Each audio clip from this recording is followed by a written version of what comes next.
Radhanpur railway કોલોનીમાં protection દિવાલનું કામ સ્થાનિકોના વિરોધ બાદ અટકાવાયું। રાધનપુર શહેરના વોર્ડ નંબર 1 હેઠળ આવેલ રેલવે કોલોનીના રિટાયર્ડ કોલોની વિસ્તારમાં રેલવે વિભાગ દ્વારા પ્રોટેક્શન દિવાલ બનાવવાની કામગીરી શરૂ કરવામાં આવી હતી। દિવાલના કામ માટે જેસીબી દ્વારા ફેન્સિંગ અને દિવાલનું કામ શરૂ થતાં સ્થાનિક રહીશોમાં મકાનોને નુકસાન થવાની તેમજ અવરજવર બંધ થવાની ભીતિ ફેલાઈ હતી। સ્થાનિક રહીશોએ તાત્કાલિક વોર્ડ નંબર 1ના નગરસેવક જયાબેન ઠાકોરનો સંપર્ક કરી સમગ્ર પરિસ્થિતિથી વાકેફ કર્યા।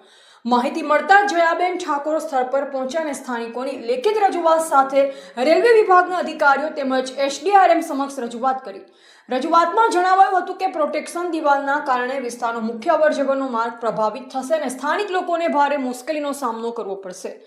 જનહિતને ધ્યાને રાખી વૈકલ્પિક વ્યવસ્થા કરવામાં આવે તેવી માંગ પણ કરવામાં આવી।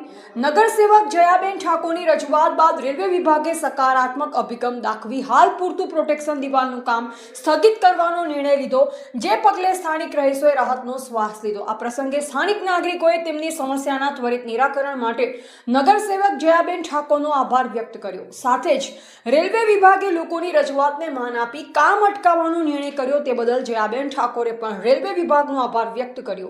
જયાબેન ઠાકોરે અવસરે સમાજ સેવામાં જોડાયેલ કિશનભાઈ ઠાકોરનો પણ આભાર વ્યક્ત કરી વધુમાં વધુ યુવાનો જનહિતના કાર્યમાં જોડાઈ સમાજ માટે કાર્ય કરે તેવી અપીલ કરી। ધ ગુજરાત લાઈવ ન્યૂઝ સાથે ગોવાભાઈ આહિર, પાટણ। હું તારાબેન બોલું છું।